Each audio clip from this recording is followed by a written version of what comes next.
This month in video game history. July.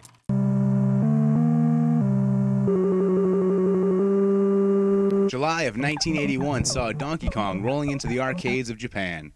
The Dirty Ape would go on to spawn 16 games over 32 years, and of course introduced us to a little man in a red hat.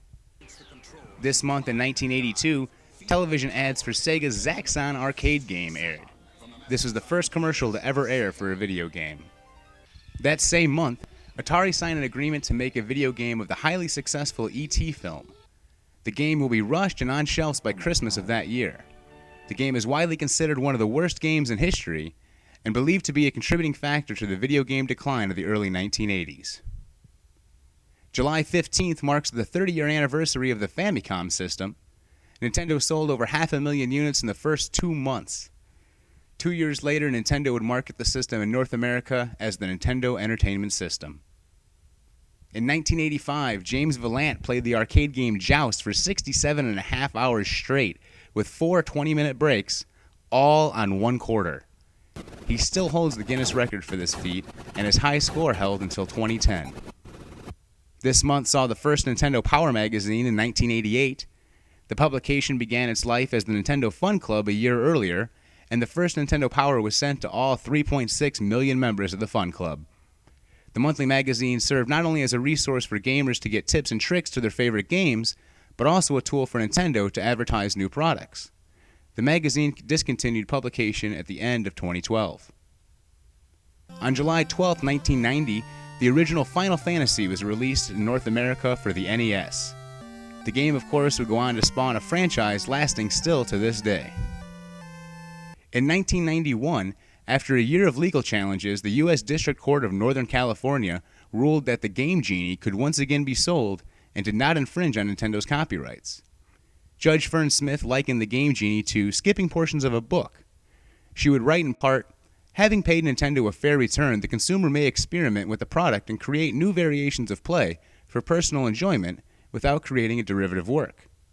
Nintendo would pay Game Genie's creator $15 million in lost revenue. In 1994, the Interactive Digital Software Association, the leading video game trade organization, presented their plan to implement a rating system for the content of video games. Congress approved, and the ESRB was born. On July 21, 1995, Nintendo released the Virtual Boy system in Japan. Promised as an immersive experience fresh on the virtual reality craze, Virtual Boy proved to be more of a novelty device than a groundbreaking one. Users complained about the monochromatic color, a troublesome setup, as well as eye strain. After 19 years, a video arcade classic has finally been conquered. On July 3, 1999, the legendary gamer Billy Mitchell became the first player to play a perfect game of Pacman by eating every dot, fruit, and ghost in all 256 levels without dying. Mitchell, of course, held a number of arcade records during the 1980s and was seen as a villain of sorts in the 2007 documentary, The King of Kong.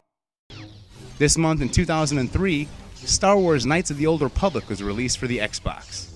The game was later made available for the PC and was named Game of the Year by many sources and is still considered one of the best RPGs of all time. In 2004, Microsoft announced that the Xbox Live Network had reached 1 million subscribers. The system launched in the fall of 2002 as a way for players to communicate and game with their friends online. Today, the service has over 46 million subscribers. And finally, July of 2005 saw an attack on video games that featured graphic content. Responding to outrage from a user-discovered modification, the ESRB changed the rating on GTA San Andreas from mature to adults only.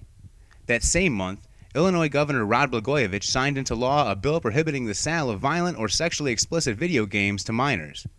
Later that same year, a judge would rule it unconstitutional and order the state to pay over $500,000 to the video game industry. That's this month in video game history for July. We'll see you next month.